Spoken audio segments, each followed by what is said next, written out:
Muchísimas gracias por acompañarnos nuevamente en una entrevista más dirigida a papás, mamás, docentes y todas las personas interesadas en la formación de alguien. Recuerden que si les gustan estas entrevistas, ayúdenos suscribiéndose al canal, compartiendo sus comentarios, dándole me gusta a los videos para que sepamos que están siendo de su interés y podamos seguir haciendo más trabajo al respecto. Hoy me da muchísimo gusto recibir a Pilar Ramírez. Conozco a Pilar ya que soy profesor de la Maestría en Desarrollo Humano de la Universidad La Salle Cuernavaca y Pilar es la coordinadora de esta maestría. Me da muchísimo gusto recibirla, me siento muy agradecido por tenerla aquí. Muchísimas gracias, Pilar, por estar aquí acompañándonos y por animarte a platicar con nosotros de algunos temas de mucho interés, de desarrollo humano y de educación. ¿Cómo estás, Pilar? Bien, gracias. Al contrario, muchas gracias por la invitación, Rodrigo. Pues, ¿qué te parece, Pilar? Yo estoy haciendo una presentación muy escueta, muy sencilla, pero ¿por qué no nos platicas quién eres, qué estudiaste, qué has hecho en términos profesionales? ¿Quién es Pilar? Bueno, Pilar es una mujer en búsqueda permanente que a nivel profesional pues me topé con la psicología hace, no quiero ni decir cuántos años. Soy licenciada en psicología y posteriormente tuve la oportunidad de estudiar la maestría en desarrollo humano en la Universidad Iberoamericana hace algunos años y me dediqué al ámbito del desarrollo humano por mucho tiempo. Posteriormente entré y estudié el doctorado en investigación e intervención educativa y entonces lo que hago profesionalmente combina de alguna manera la psicología con el desarrollo humano, con la educación, muchos proyectos de investigación, mucho trabajo en el ámbito de la docencia, también en facilitación de espacios de desarrollo humano en distintas áreas.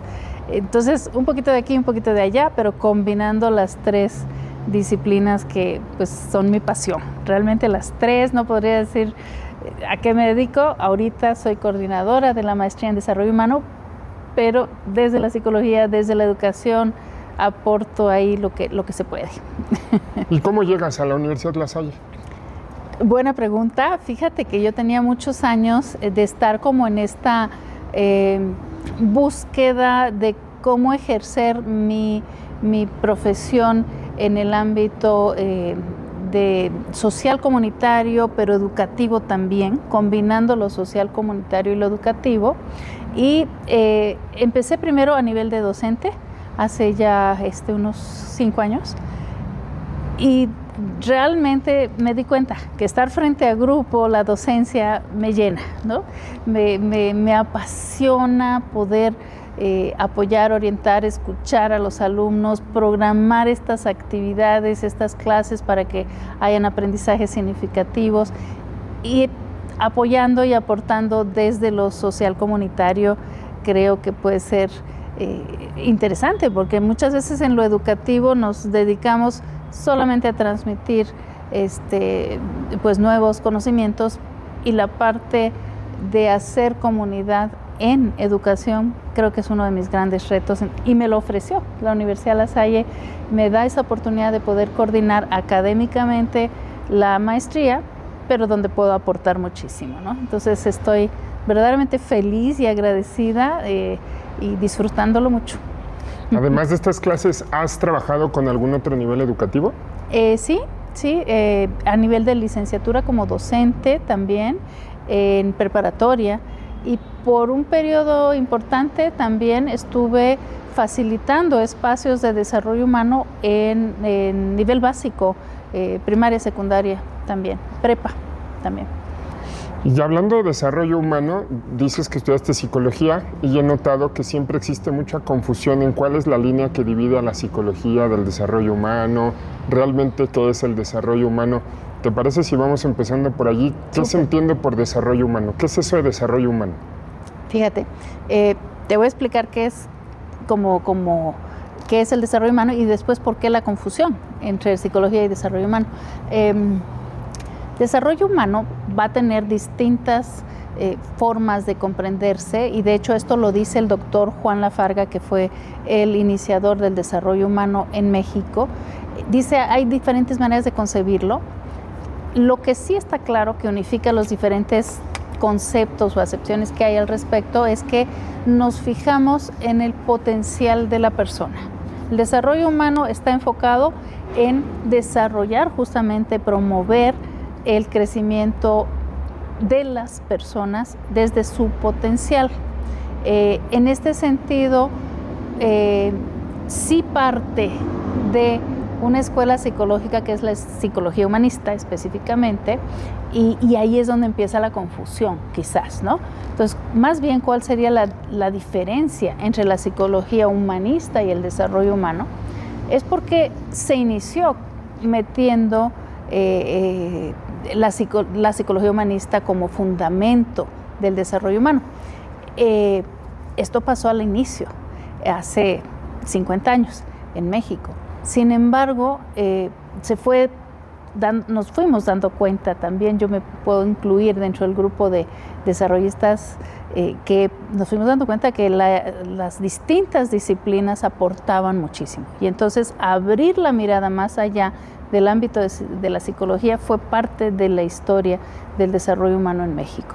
De tal manera que la psicología se va a enfocar en los distintos aspectos psicológicos de la persona, es decir, el aspecto comportamental, cognitivo, afectivo, pero el desarrollo humano se abre a otras dimensiones también.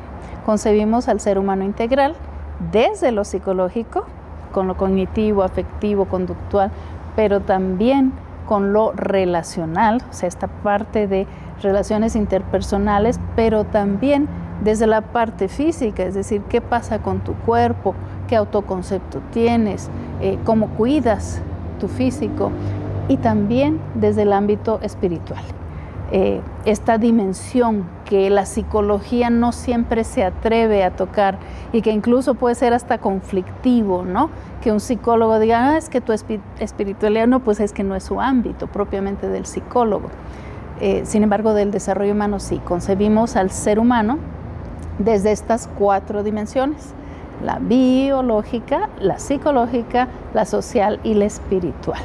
Entonces, la mirada es muy amplia, porque no solamente vemos a la persona desde su psiquis, sino desde todo, desde sus relaciones, desde su historia personal, desde esa esencia espiritual que puede desarrollar, etc. Y quizás esa va a ser la diferencia.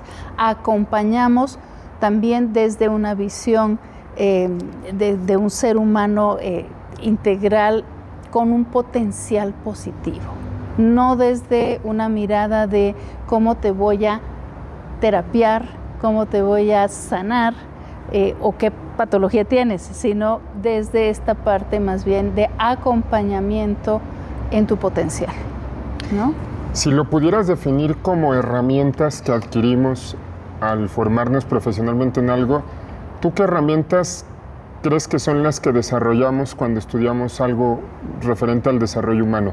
Y pienso quizás en alguien que no es psicólogo, que viene de cualquier otra área y decide estudiar una maestría en desarrollo humano. ¿Qué herramientas va a adquirir? Va a desarrollar, más que adquirir, como actitudes específicas, miradas diferentes en el sentido de trabajar el propio desarrollo personal desde la empatía, desde la capacidad de aceptar las diferencias, desde la congruencia, desde el trabajo propio de autoconocimiento. Entonces, cuando desarrolla su propio potencial, el profesional que se está formando en desarrollo humano se desarrolla a sí mismo, ¿no? Y eso, más que técnicas, le habilita para poder acompañar a otra persona.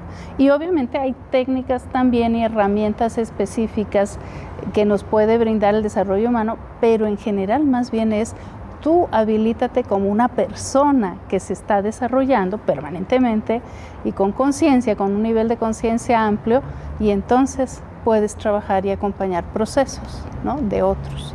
Es muy común que pensemos, bueno, ¿y qué voy a hacer? ¿Qué voy a poder hacer? Y alguien que entra a estudiar un posgrado siempre espera conocer el lado pragmático, útil de estudiar un posgrado.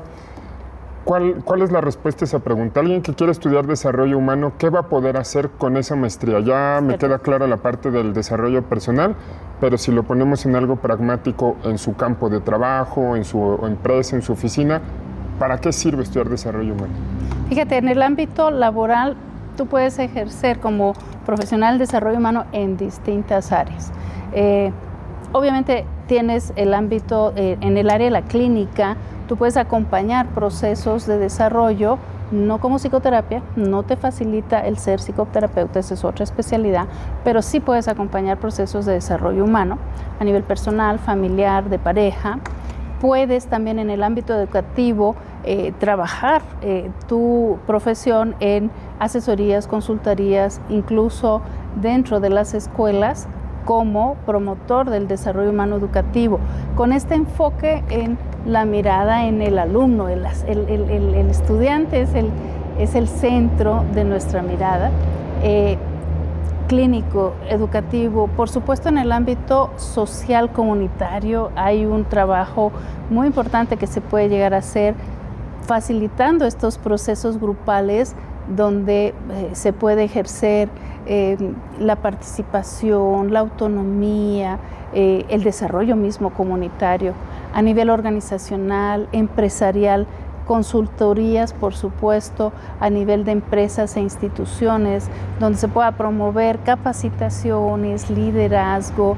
En el ámbito de recursos humanos tenemos un trabajo bien importante que se puede llegar a hacer trabajando el desarrollo y el fortalecimiento del personal dentro de una empresa, por ejemplo.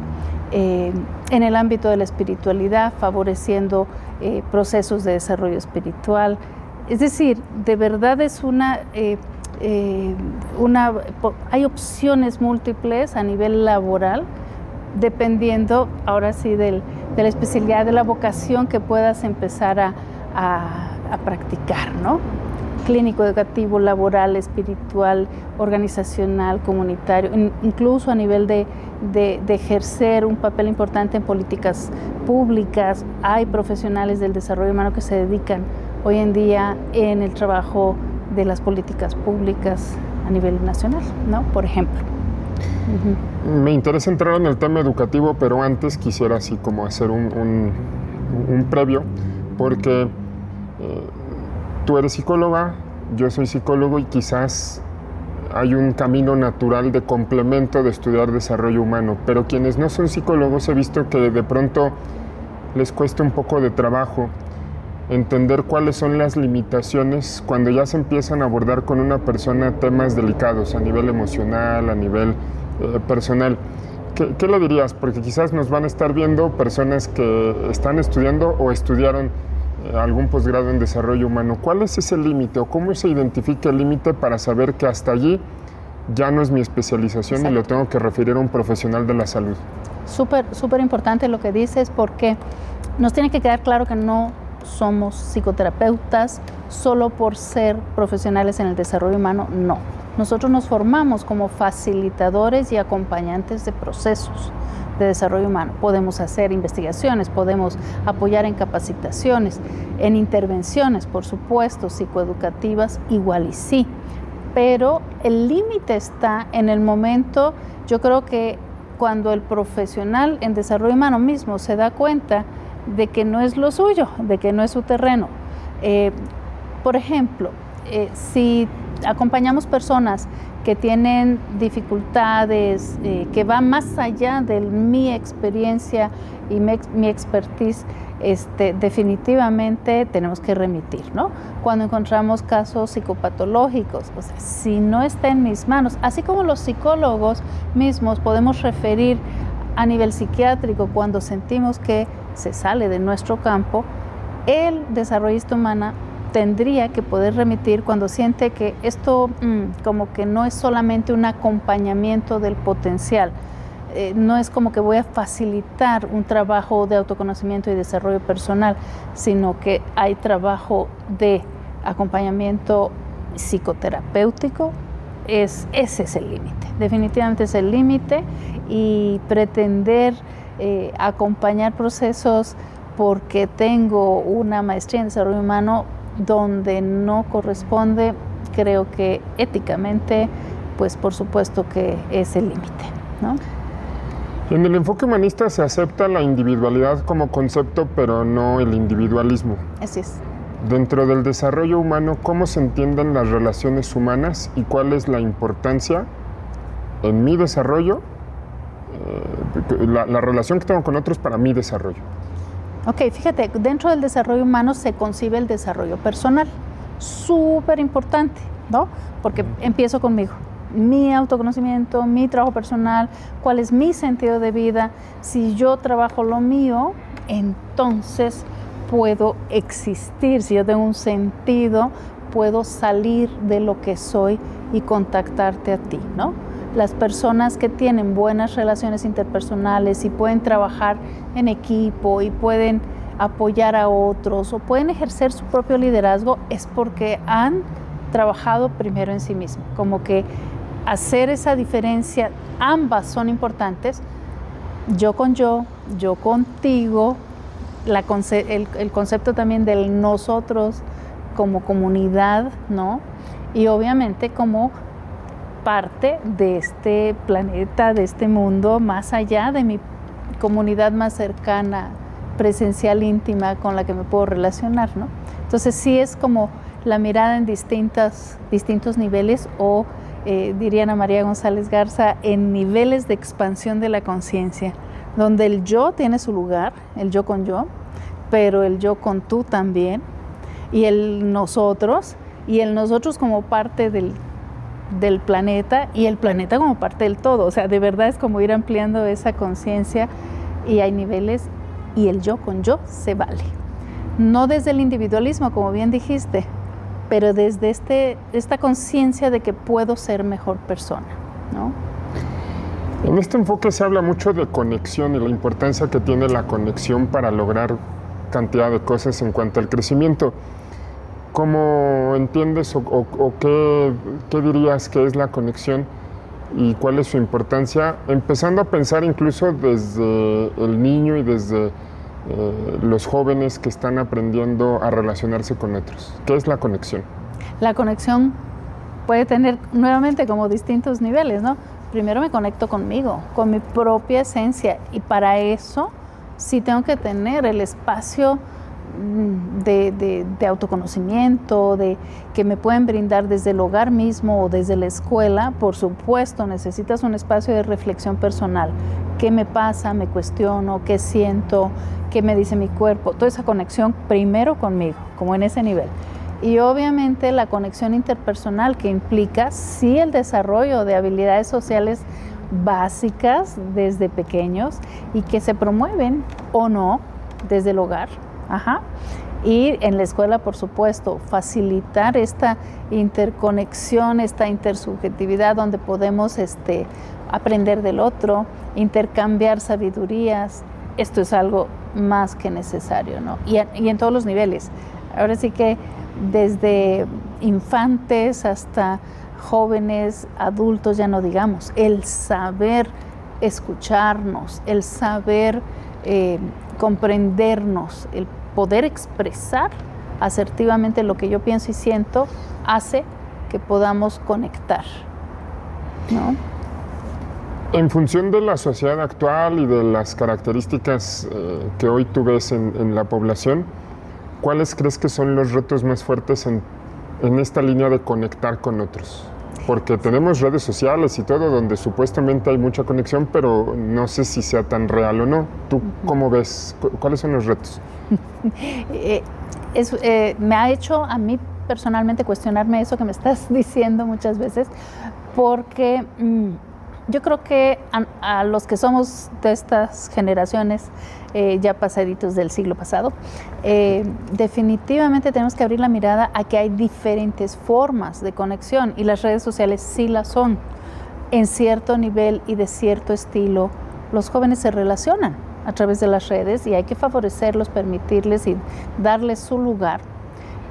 Sin embargo, ese sería quizás el gran reto, sería el cómo manejamos las redes, el cómo a los niños y adolescentes les permitimos ese espacio de contacto a través de redes.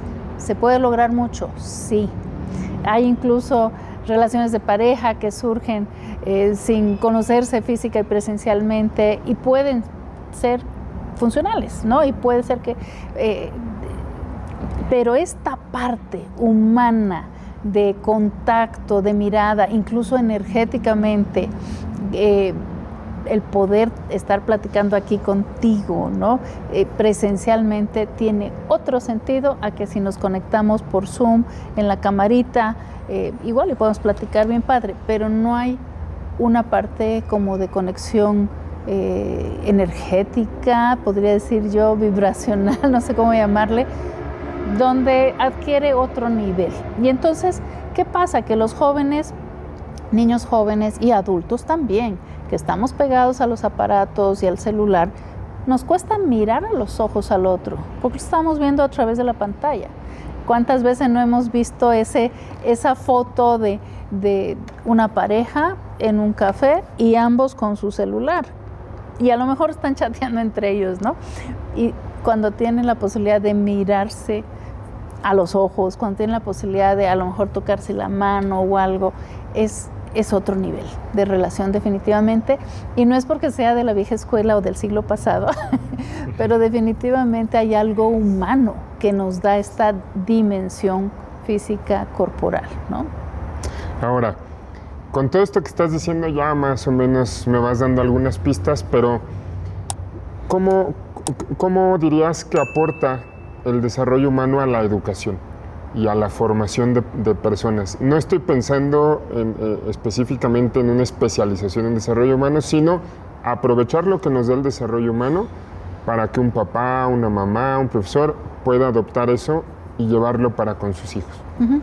Yo creo que el sistema educativo actual necesita esta visión del desarrollo humano que nos facilita enfocarnos en lo más importante, que es el alumno. ¿Okay? Sí, la comunidad es importante, los padres de familia, los docentes tienen su lugar también, por supuestísimo, pero todo lo hacemos en función de esa mirada que tenemos sobre este niño, adolescente, joven o adulto que está en un proceso de formación. Y creo que ese va a ser el gran aporte, porque si nuestra mirada es, tengo que cumplir el plan de asignatura, ¿no? O si nuestra mirada es, híjole, es que en el ranking de las escuelas pues ya no estoy tan acá en el top, y no nos estamos fijando en el proceso de desarrollo de los niños jóvenes, entonces ya nos perdimos. El desarrollo humano nos aporta eso, de volver a lo esencial que es la persona. Y también lo otro en lo que nos va a aportar el desarrollo humano en el ámbito educativo es la mirada amplia. Los procesos educativos no solamente son las horas que pasa el niño, joven, adolescente en la escuela. Estamos hablando de una formación integral y ahí entra la familia. Y ahí entra también la educación no formal, que a veces decimos, es que no, es no formal, como que si fuera menos importante, pero en realidad tiene un espacio súper importante la educación no formal en adolescentes, en adultos, esos espacios educativos de adultos que no necesariamente son dentro de la escuela. El desarrollo humano tiene muchísimo que aportar para poder promover estos procesos de desarrollo y de formación integral más allá de los planes escolares. A eso voy.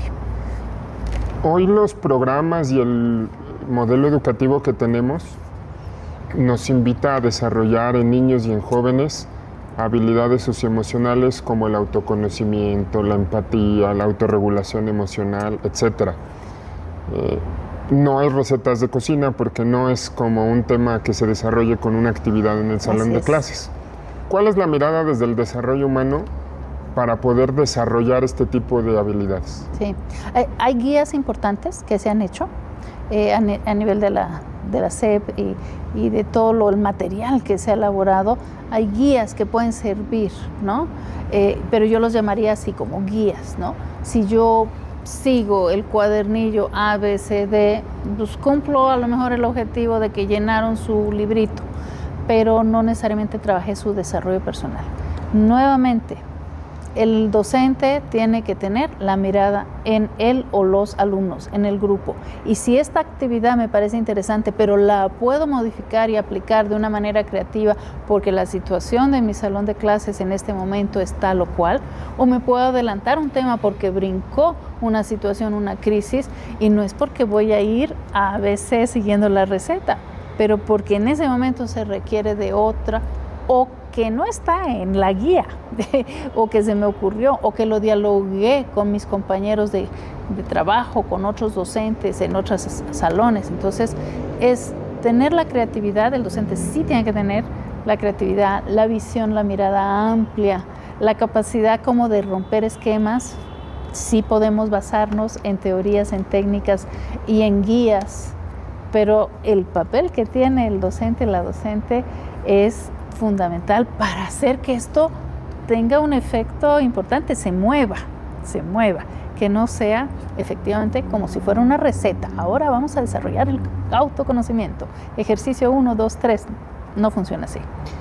Ahora, yo veo un problema porque una de las cosas que quizás humanamente más difíciles son de lograr es la autocrítica, el autoconocimiento. Esto que dices implica también en el docente un trabajo de mucha autocrítica y mucho autoconocimiento. Sí. Insisto, es muy difícil. ¿Por dónde trabajarlo? ¿Por dónde hacer para darme cuenta que quizás yo sí tengo algo que cambiar, sí tengo algo que desarrollar, y no creer que soy el mejor profesor o que estoy haciendo bien las cosas nada más porque así lo creo? Sí, claro, o porque te evalúan desde afuera, diciéndote que tienes 10, ¿verdad? Aquí definitivamente necesitamos espacios de formación para él o la docente, ¿no?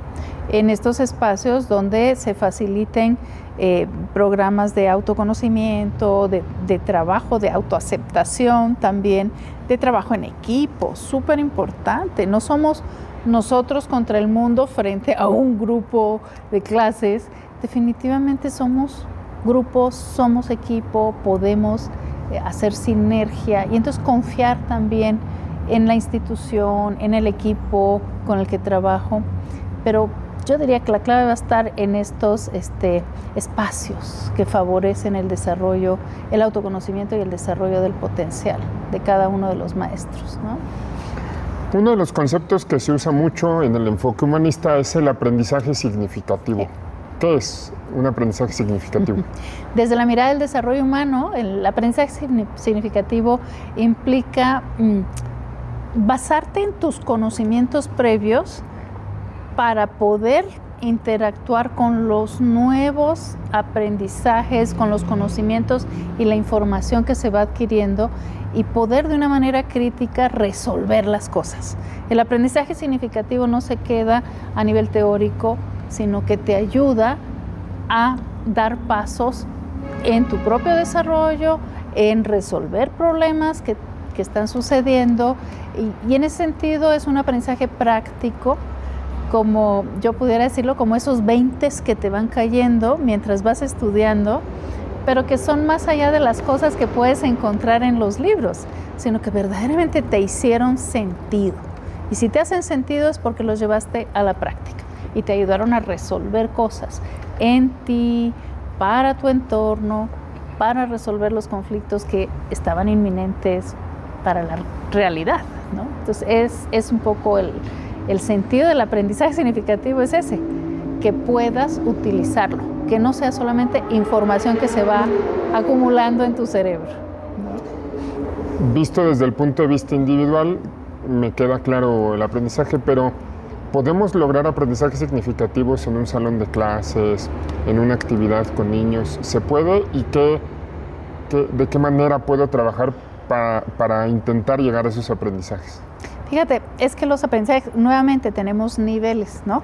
Tú puedes tener aprendizajes significativos a nivel personal, estos 20 que te caen a ti mismo, o puedes tener estas reflexiones grupales significativas donde a todos juntos nos cayó un 20 y todos juntos podemos coordinarnos y organizarnos para hacer algo respecto a un proyecto común. Y entonces, en ese sentido, ¿qué podemos hacer? Pues generar estos espacios de reflexión grupal, de diálogo, y no importa la edad del niño adolescente. Estas experiencias yo las he visto desde niños de preescolar, donde la docente a lo mejor se sienta con ellos en un círculo y qué pensaron y qué les pasó y cómo lo vivieron en su cuerpo y qué les pasó y qué podemos hacer al respecto. Y entonces la reflexión grupal con preguntas a lo mejor detonantes de parte del docente ayuda a que puedan alcanzar estos niveles de aprendizaje significativo, incluso grupal. Definitivamente es promover los espacios, ¿no? Hay otros conceptos que pertenecen a este enfoque y se manejan mucho en el desarrollo humano, y me gustaría preguntarte para saber cómo se deben entender desde esta mirada y cómo poder también utilizarlos para la formación. La empatía. Hablar de empatía es un tema muy común en el desarrollo humano. ¿Cómo se entiende y cómo se desarrolla? Okay. El concepto popular de empatía es: me pongo en los zapatos del otro. Carl Rogers, que tiene esta teoría de enfoque centrado en las personas, nos dice que la empatía más bien va a ser comprender ese marco de referencia del otro como si fuera mi propio marco de referencia. Es de verdad dejar lo mío a un ladito en pausa para poder tratar de entender lo que tú me estás queriendo expresar. Y a veces me lo dices en palabra y a veces me lo dices con tu expresión corporal, gestual, pero entonces hago pausa y me pongo en tu lugar tratando de entender lo que te pasa a ti como si tu realidad fuera la mía. Es una actitud básica que hace que podamos, nuevamente la palabra que decíamos hace rato, que podamos conectar. Si yo no dejo en pausa lo mío un ratito, no voy a poder abrirme y conectar a lo tuyo, aunque lo tuyo sea completamente diferente a lo que yo estoy viviendo y pensando. La actitud empática debería prevalecer para trabajar esta relación interpersonal, ¿no? ¿Cómo le ayudo a alguien a desarrollar empatía? Pienso en personas que quizás no han tenido mucho contacto con realidades diferentes, con contextos diferentes. Uh-huh. Creo que eso limita un poco para pensar desde otro marco de referencia, desde otras miradas. ¿Qué hacer entonces para ayudarles a desarrollarla? Sí, hay técnicas, definitivamente hay técnicas, pero la más sencilla es, a ver, déjame repetirte lo que tú me estás diciendo para ver si te entendí bien. Es un poco devolver la información o lo que se llama reflejo, ¿no? Es decir, como si yo fuera un espejo, déjame ponértelo aquí. ¿Es esto lo que tú me estabas diciendo? Te reflejo para tratar de entender, un poco para confirmar si te estoy entendiendo bien. Y entonces la otra persona te podrá decir, sí, eso era lo que yo estaba queriendo decir. O te va a decir, bueno, sí, pero también, y te va a corregir en lo que trataste de entender, porque no somos adivinos. Si nos enfocamos, podemos captar lo que el otro nos expresa. Pero también se trata de devolver la información al otro antes de darle un consejo, antes de emitir un juicio, antes de darle una respuesta, ¿no? Yo muchas veces, y esto desde pequeños los trabajaba con mis hijos, de, oye mamá, ¿qué puedo hacer ante tal situación? Y entonces agarraba yo el espejito y le decía, ¿tú qué crees que podrías hacer? A ver, ante tal situación, ¿qué puedes hacer? O sea, te regreso, tú me estás preguntando, te regreso tu pregunta. Pues es que yo podría, podrías hacer esto y esto. Sí, eso es lo que dije. O sea, es como, te reafirmo lo que tú solito estás reflexionando y pensando. Es la mejor forma de ejercer la empatía. Y eso implica, a lo mejor yo tengo una respuesta que te quiero dar y te quiero dar un consejo. La dejo en pausa. Respiro. Hay algunas personas que tenemos que respirar profundo para no dar el consejo. Y lo tuyo es lo más importante, porque en tu potencial está la respuesta, no en mi potencial, ¿no? Acabas de decir algo que me lleva a otro concepto que también me gustaría platicar. Esto de no dar consejos. Existe una tendencia muy natural del ser humano a que ante alguna situación crea que tiene que decir algo, crea que tiene que aportar algo, y entonces desde el desarrollo humano se habla de la escucha, de la escucha activa. Así es. ¿Qué es y cómo se hace eso de la escucha activa? Ok, van de la mano, empatía y escucha, definitivamente. La escucha activa, haz de cuenta que como en los radios antiguos que sintonizábamos la emisora, ¿no? Exactamente. Y si te movías un poquito para la derecha, ya había interferencia. Te movías a la izquierda, había interferencia. La escucha activa es atinarle. Exactamente me conecto como si fuera un radar, mi capacidad de comprensión hacia ti. Y va mucho más allá de te estoy oyendo.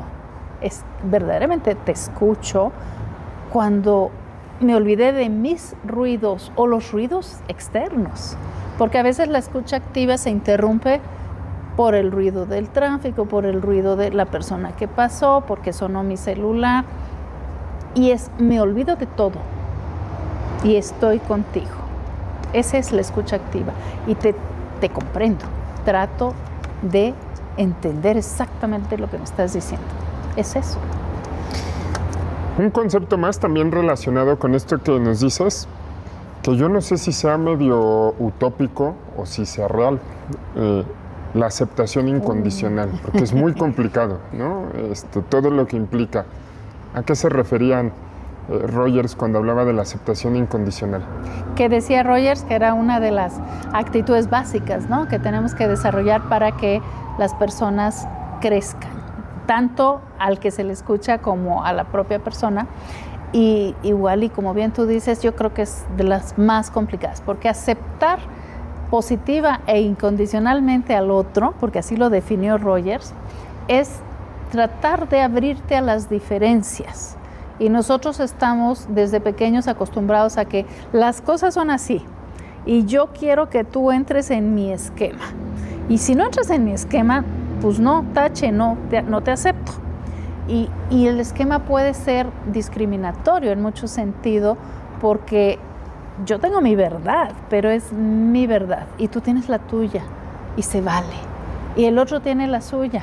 Y entonces implica la apertura a distintos valores. Y a veces ahí es donde chocamos, ¿no? A distintas experiencias, a distintos conceptos de la vida. Ya no digamos cuando entramos en el ámbito de distinto nivel social, distinta raza, distinta religión. ¿Cuántas personas no se fanatizan por una religión, por ejemplo, y piensan que la otra, pues no se va a ganar el cielo porque no cree en mi Dios, ¿no?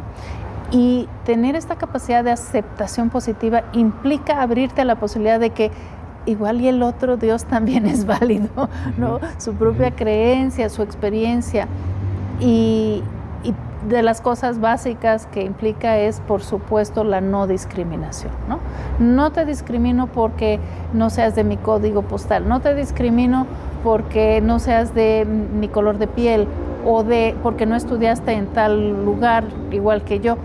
Es decir, es empezar a abrirte a la sabiduría del otro, independientemente de su origen, su experiencia, su nivel social, sus valores. Aquí recalco valores porque incluso te puedes topar con gente que tenga antivalores. ¿Y cómo aceptas al otro con sus antivalores? Y quizás es lo más difícil, ¿no? Respira profundo. No va contigo, pero a lo mejor es su desarrollo personal, su espacio, su experiencia. Respira profundo y no trates de hacerlo a tu modo. Eso es. Te escucho y me quedo pensando, como seguramente algunos pensarán, en realidades que son muy difíciles a veces de lidiar. No habíamos mencionado, tú no eres mexicana de nacimiento, eres boliviana, y algo que compartimos en América Latina son algunas dinámicas familiares. Y una de ellas me parece que se da el chantaje familiar muchas veces. Este chantaje discreto, pero es: ¿cómo no vas a ir a la casa de tu tía si ella de niño te cuidaba y entonces tú no vas a ir? Qué malagradecido eres. Son estas dinámicas muy sutiles, pero que están muy metidas en nuestra cultura. ¿Cómo hacer esto que decías hace un momento, si parecería que es un poco incluso a contracorriente de algunas cuestiones culturales que vivimos? Sí, yo creo que la clave ahí va a ser ser asertivo. Se vale que tú puedas poner límites, que tú puedes decir, eso no va conmigo, ¿no? Y ahí la congruencia y la asertividad, solo que hay que saber cómo hacerlo, cómo decirlo, sin lastimar al otro, porque ¿qué pasa? Que normalmente nos aguantamos y hacemos lo que va a decir la gente si no voy donde la tía, ¿no? Uh-huh. Y más bien aquí es decir, híjole, en este momento no me siento con la necesidad o la intención, o de verdad me afecta mucho, yo quisiera en este momento pasar, igual y le voy a mandar un mensajito, etcétera, ¿no? Pero, o sea, hay formas de poder expresar lo que tú sientes y lo que piensas, poniendo tus límites, siendo congruente, sin afectar al otro, sin que al otro le lastime, ¿no? No es fácil, es toda una sabiduría, sí, el cómo aprender a ser asertivo, ¿no? Sí, y justamente por allí se me ocurre empezar a preguntar sobre cuáles son los básicos en un ambiente familiar para el sano desarrollo de una persona. El sano desarrollo en todo este ámbito biopsicosocial, espiritual que comentabas. ¿Cómo la familia aporta para poner las cosas de tal forma que la gente se pueda desarrollar? Claro, en el ámbito familiar súper importante generar el espacio de, ya hemos dicho, de escucha, de empatía, de aceptación. Ahora que decías la aceptación positiva incondicional, yo creo que los casos más difíciles es cuando los hijos salen con cosas que no habíamos concebido, que, ay, yo no te transmití esos valores, ¿por qué ahora haces esto o aquello, no? Y ahí es donde tenemos el ámbito de práctica más importante. Cuando el hijo, la hija, el esposo, la tía, la suegra, de repente dice cosas que no van con lo que tú pensabas. Generar ese espacio de, a ver, platícame, ¿cómo lo ves tú? ¿Cuál es tu postura? ¿No? No sé, a lo mejor para mí es un valor que no tengo en alta estima, los tatuajes. Pero de repente mi hijo apareció con un tatuaje y entonces es, en vez de decir, te hiciste un tatuaje, qué barbaridad, poder decir, oye, ¿y eso? ¿Desde cuándo tenías ganas? ¿Cómo fue? ¿Qué significa? ¿Y por qué es importante para ti? Y generar el espacio que me implica empatía, que me implica aceptación, que también puedo decir, no me encanta, pongo mi límite, híjole, yo no me lo voy a hacer, un tatuaje, y entonces ahí están mis límites, pero también que sepas que no es algo que me fascina, ¿no? Y entonces saber jugar con estas actitudes de las que hemos hablado en un ámbito tan importante como es el familiar va a permitir que los hijos tengan la apertura, que tengan la confianza, que puedan expresarse, que puedan serse ellos mismos. Básicamente es generar espacios de diálogo, de escucha. Creo que esa es la base. Me voy a atrever a preguntarte algo más personal, pero en esta misma línea. Tú eres mamá de cuatro hijos. Y todo esto que dices seguramente fuiste pasando por tu historia, sí, de tener que toparte con estas situaciones diferentes, sí, o tatuajes o cualquier situación diferente. ¿Podrías poner algún ejemplo así muy sencillo en donde te has visto retada en estas concepciones y has tenido quizá que ceder en favor de alguno de tus hijos o de algún alumno, de alguna persona? Sí, claro. Bueno, los hijos es la práctica más grande que podemos llegar a tener, ¿no? Yo tengo la suerte, la bendición y la fortuna de tener un buen compañero de vida con el que criamos a nuestros hijos, y en este sentido pues mucho diálogo con él, de poder decir, ¿y ahora qué hacemos con esta situación, no? Pero por supuesto que se han presentado. Yo te diría en la adolescencia quizás la parte más fuerte de los hijos, donde en su propia búsqueda de su propia identidad de repente, ¿no?, aparecían con actitudes, con situaciones que se contradecían con nuestras ideas de cómo deberían ser. Y eso es lo que normalmente nos pasa a papá y a mamá, ¿no? Es que así debería ser, porque así lo aprendí o porque ya lo trabajé y para mí esta es la mejor forma para ti, ¿no? A veces de una manera más estricta en ciertas familias, incluso al grado de exigir de que deberías estudiar esto, porque esta es la carrera que te va a sacar adelante. de no permitir la exploración vocacional. En mi caso personal, pues sí, por supuesto, todas estas ideas y propuestas y proyectos que me sacaban de onda, que decía, ok, respiro profundo, y de verdad respiro profundo y abro la mirada y digo, pero es lo tuyo y va por ahí tu camino y tú eres feliz y creo que está bien. Si para ti está bien y tú te sientes seguro en eso, adelante y tienes mi apoyo, ¿no? Has hablado de esto, de ampliar la perspectiva, pero también has hablado de límites. Sí. ¿Cómo saber cuándo no? ¿Cómo saber cuándo ya es quizá un riesgo para la persona? ¿Qué pistas podemos tener para decir, bueno, esto sí no lo voy a solapar, no lo voy a aceptar? ¿Cómo saberlo? Claro, cuando tú tienes el criterio crítico, digamos, de poder entender que lastima a otro, cuando la situación te hiere a ti, lo hiere a él o a ella, o hiere a otros, cuando lastima y ya se ejerce un grado de violencia, aunque sea mínimo, creo que no va por ahí, y ahí personalmente se ponen límites, asertivamente, pero se ponen límites. Esto desde el punto de vista individual. Quizás también si hablamos del ambiente, hay cosas que no favorecen un buen ambiente y que quizás deberían frenarse, ¿no? ¿Cuáles son esas cosas? Hablando del ambiente, pienso en el ambiente en casa o el ambiente en la escuela o el ambiente en la calle. ¿Cuáles son esas cosas que no deberían estar presentes para que una persona se desarrolle humanamente hablando? Yo creo que está muy, muy claro que cuando hay niveles de violencia, no se favorecen. Y los niveles de violencia, pues pueden ser desde el más sencillo, como, te ignoro, ni te pelo, ¿no? O sea, lo que tú estás diciendo, ni te estoy volteando a ver. Eso es un nivel de violencia, ¿no? Me burlo de ti. Y los chavos en la escuela, por ejemplo, mucho tienen esta frase de, es que así nos llevamos, ¿no? Y en realidad puede ser niveles de violencia que no favorecen el desarrollo personal y obviamente pueden llegar incluso a grados de bullying o similares. Cuando hay violencia, ahí no va a haber desarrollo personal en ningún momento. Y pensemos en estos distintos niveles que el famoso violentómetro nos va a referir, ¿no? Desde el te ignoro, desde me burlo de ti, desde soy sarcástico. Obviamente no hay escucha, obviamente no hay empatía, no te acepto como eres, etcétera. Entonces no va a haber desarrollo si no hay actitudes del otro que faciliten este desarrollo de la persona.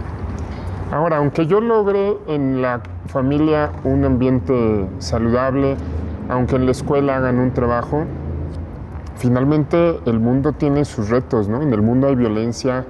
Hoy vivimos en un país que tiene realidades muy crudas, en un mundo que tiene conflictos de muchas naturalezas. ¿Cómo preparar también? Y ahora meto un concepto más que se utiliza quizás más en la psicología, pero la resiliencia. Sí. Esta capacidad para afrontar las situaciones difíciles. ¿Cómo preparo a un joven, a un niño para esto? Para que tampoco crea que no va a haber situaciones difíciles y que de pronto sí va a afrontar conflictos y va a afrontar cosas que puedan rebasar ciertos límites. Sí, yo sí creo que dentro de un espacio que le brindemos de seguridad, se le puede apoyar al niño y al joven a que explore la realidad y que la explore de una manera crítica, ¿no? Podemos permitir como espacios de conexión y de convivencia con la realidad, acompañando a los niños, acompañando a los adolescentes a que tengan experiencias de contacto con la realidad, ¿no?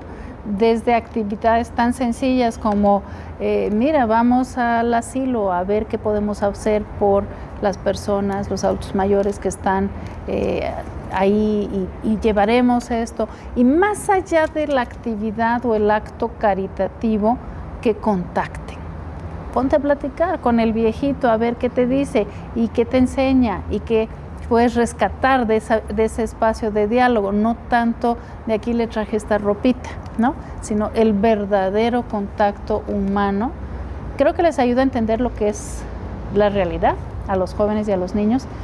Obviamente, tener espacios de reflexión sobre la realidad donde puedan dialogar sobre y expresar sus pensamientos, sus ideas, el cómo lo resolverían desde la utopía si quieres, pero desde esta visión que puede ser muy esperanzadora en mentes y en corazones aún inocentes, ¿no?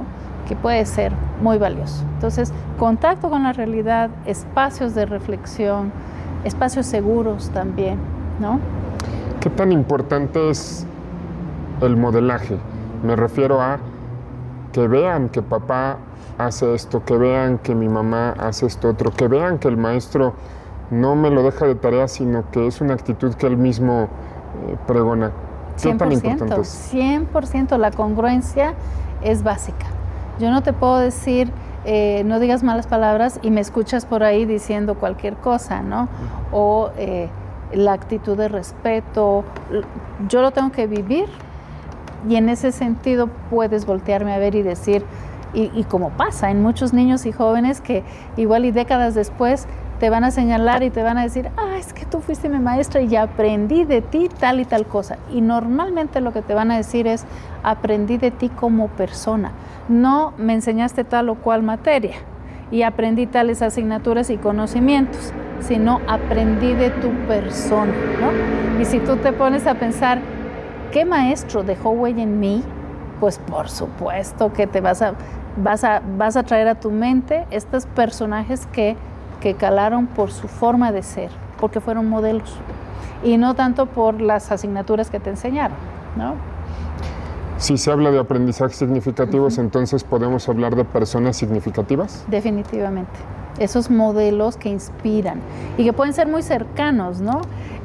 No tanto los líderes y personajes de la farándula que te inspiren, sino de verdad, y puede ser mi abuelo, y puede ser mi amiga, y puede ser mi maestro, ¿no? ¿Y qué pasa con un niño cuando no tiene estos personajes? Porque hay niños que desafortunadamente crecen en situaciones muy vulnerables, en situaciones de violencia, con familias que les abandonan. ¿Cómo crece un niño sin estos adultos significativos, sin estos ambientes favorables para el crecimiento? ¿Qué pasa con un niño? Entiendo que desde el desarrollo humano las personas nacemos buenas y nuestras circunstancias nos van llevando a actuar. ¿Puede aprender después un niño? ¿Puede rescatar? ¿O qué pasa con un niño en esta situación? Fíjate, es muy difícil porque por supuesto que los primeros años de vida son significativos, ¿no? En tu adquisición de valores, de criterios generales de la vida. Pero en el desarrollo humano nosotros decimos y confiamos en que la persona sigue desarrollándose hasta el fin de sus días. Entonces, igual y puede ser una persona de 50, 60 años que de repente tenga el espacio de reflexión y que pueda decir, híjole, creo que la estoy regando en esto, y porque en mi vida no tuve esta oportunidad, pero hoy tengo el espacio de reflexionarlo, y qué padre, porque de ahí en adelante puede ser mejor persona. Entonces, a lo mejor sí tuvo dificultades. Y en ese sentido, reestructurar, reconstruir lo que ha sido su vida, no hay un momento límite para hacerlo. Es mucho más favorable si tenemos esos espacios desde que son pequeños a nivel familiar y escolar y social, pero si no los han habido, el desarrollo humano confía en que la persona puede llegar a tener estos espacios. Un profesor, de acuerdo con lo que estás diciendo, una maestra, quizás sin darse mucho cuenta, pueden tener un papel muy significativo en la vida de un niño, de un joven. ¿Qué le dirías a los profesores con todo esto que hemos platicado? ¿Qué les dirías en cuanto a la aportación que ellos pueden hacer con un niño? Porque hemos hablado a lo mejor desde un punto de vista más de madre, de padre, pero a un profesor, ¿qué le dirías? ¿Qué impacto real puede tener en un niño? Qué importante es esto, porque implica ver al niño, al joven, más allá de un nombre o número en la lista, es verlo como persona y tener esta capacidad de mirar más allá. Que el niño sacó 6, ajá, ¿qué pasó? ¿De dónde viene? Y mirarlo como persona, con su historia, con su entorno, acercarte, tener esta capacidad de, nuevamente, de conexión, que es la palabra clave, ¿no? Y poder ver qué hay más allá, yo creo que puede hacer la diferencia, ¿no? Y sé de testimonios de maestros impresionantes que el niño que igual y está abandonado en casa por circunstancias familiares, socioeconómicas o lo que sea, y que tiene el espacio en la escuela de poder ser visto, visibilizado, escuchado, y por eso va feliz a la escuela, porque es ahí donde lo escuchan, lo ven, igual y medio lo apapachan. Esa es la labor del maestro y la maestra, ¿no? Seguramente va a trascender en ese niño y el niño lo va a recordar siempre. Pensemos en una persona, papá, mamá, profesor, que a partir de lo que estás diciendo se da cuenta y dice, creo que sí debo trabajar más en mi persona, creo que sí hay cosas que no he logrado entender bien. ¿Por dónde le empieza? ¿Qué se hace? Porque estamos hablando desde el enfoque de desarrollo humano, sí. Y quizás alguien que hoy no quiere dar el paso de ir a una psicoterapia, no sabe si es la opción para él. ¿Por dónde empezar? Yo creo que lo primero es la actitud, ¿no? De poder decir, a ver, pausa en mi vida, quiero ser mejor persona. ¿Cómo le hago? ¿No? Y el primer paso definitivamente es el autoconocimiento. El autoconocimiento es la base de la autoestima, del desarrollo personal. Y entonces, simplemente con preguntarte quién soy, de dónde vengo, voy a rascarle un poco a mi historia, qué valores tengo. Igual y más adelante salen otras preguntas existenciales. ¿Y qué quiero hacer más adelante en mi vida? ¿Estoy contento con mi vida como está? ¿Qué otro paso quiero dar? La clave va a estar en el autoconocimiento para que tú puedas detectar qué puedo mejorar. Pero no solo el autoconocimiento para decir yo soy, 2 puntos, sino para que puedas decir qué quiero mejorar, hacia dónde voy, qué pasito chiquito puedo hacer en un momento dado, ¿no?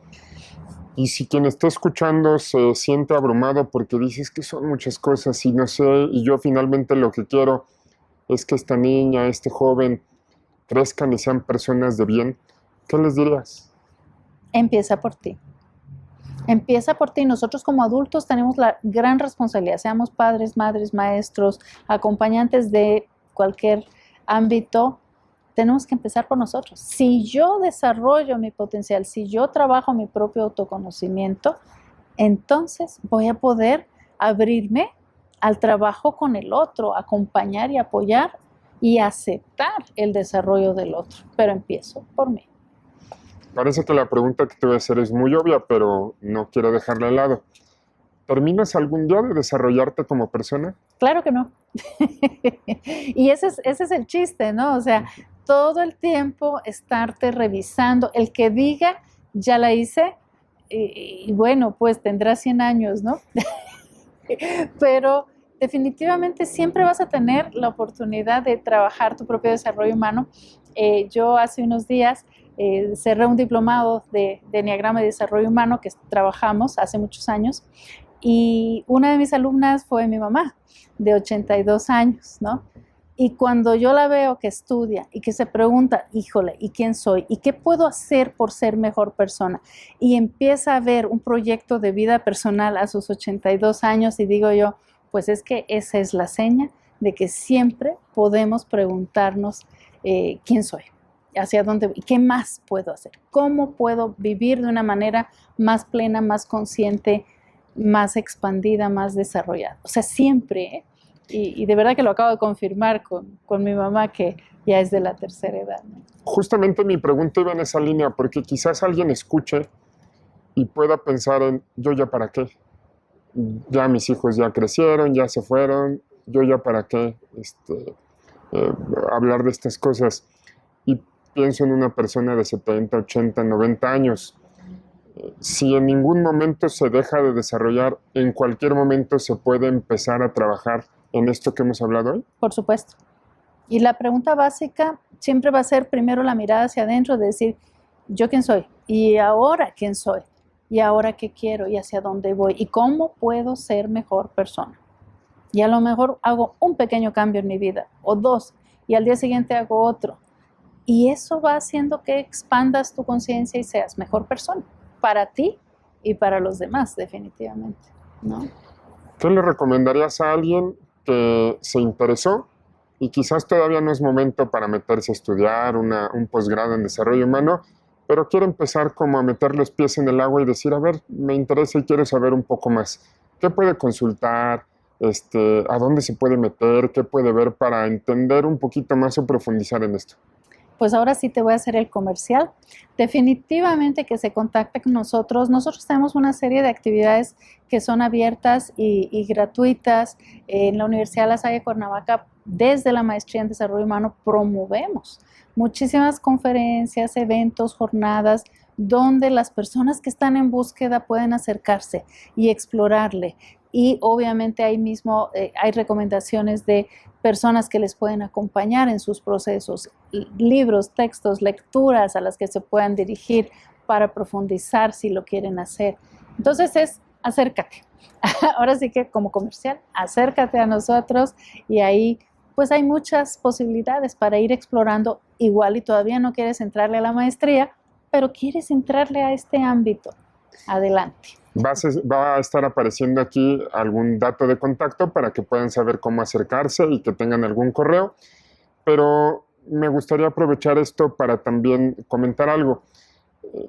¿Cómo hacer una diferencia entre quienes ofrecen este tipo de talleres y de actividades de manera profesional y quienes lo hacen desde un punto de vista medio charlatán? Porque es muy fácil encontrarse con personas que no cuentan con la preparación para ofrecer este tipo y aún así se anuncian. ¿Cómo saber? Claro, nos queda claro que una universidad tiene toda la seriedad, pero alguien que no tiene acceso, Sí. que nos escucha desde otro lado, ¿cómo hacer esta diferencia? Tener mucho cuidado, ¿no? Definitivamente explorar con quién nos estamos remitiendo, si es una institución que tiene experiencias, que tiene afiliación a ciertas pues, organizaciones. El desarrollo humano no es una marca registrada, entonces cualquiera pudiera decir, yo tengo un centro de desarrollo humano y hago, pero, o sea, aguas, ¿no?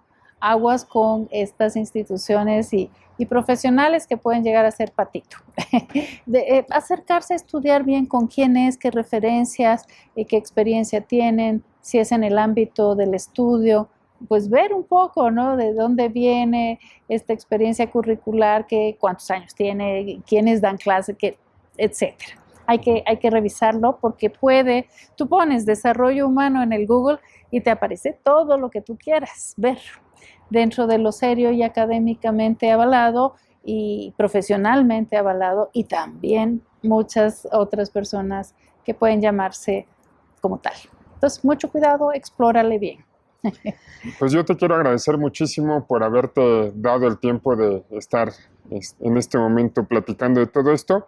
¿Te gustaría cerrar con algún mensaje que nos pueda resumir un poco todo lo que hemos platicado?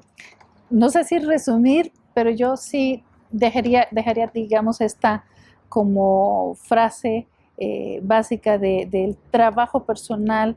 El autoconocimiento es la base de tu desarrollo personal y en este sentido, si te permites, si te das esa pausa necesaria, respira y date la pausa necesaria para preguntarte quién soy y cómo puedo ser mejor persona, se pueden llegar a lograr muchísimas cosas, ¿no? Pilar, muchísimas gracias de verdad. Un gusto haberte tenido aquí y espero que más adelante podamos ir teniendo otros espacios. Con mucho gusto y muy agradecida. Muchas gracias. Gracias, Rodrigo. Y muchísimas gracias por haber estado al pendiente de esta entrevista. Ya saben que en los comentarios nos pueden compartir cualquier duda, cualquier observación, incluso si hay algún comentario para la maestra Pilar, allí lo pueden poner y con mucho gusto se los hacemos llegar. No olviden suscribirse al canal y estar al pendiente de las siguientes entrevistas. Muchísimas gracias y hasta la próxima.